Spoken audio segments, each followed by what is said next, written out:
Finally, there are properties you can set to influence the look and layout of textual content regardless of what font you use. These are the text properties. They allow you to indent the leading text of a paragraph, add spacing between letters and words, add underlines or strike-throughs across characters, and perform some alignment and transformations. Let's use some of these properties inside of our application.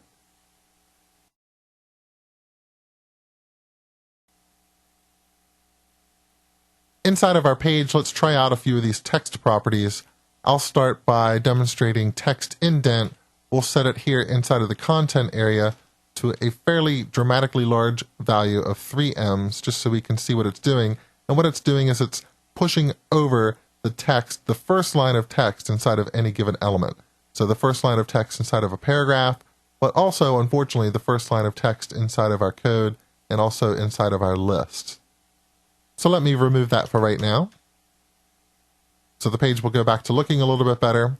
And the next thing we'll play with is letter spacing. Now this again is one of those things that you can use for special effects sometimes. So this is going to be on the header element. When I refresh, you can see that all of the letters have been pushed apart. You can also specify word spacing, which is the space between words. And you can see that using and file version info are now much further apart than they were by default. There's also text decoration, so you can do things like underline. That underlines our header. You can also have multiple settings inside of here. So in addition to underline, I could also specify a line through the text, and that gives me that strikeout look. Or we could go with just line through, or we could remove the text decoration altogether. And then there's text align. We've used this before. What I want to do is center that H1 tag so it's in the middle of the page, even as the user adjusts the width of the browser.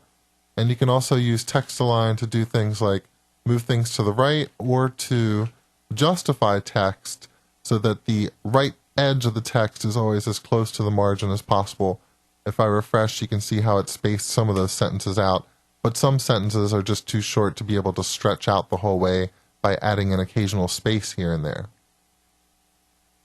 And finally, another text property that you'll commonly see inside of style sheets.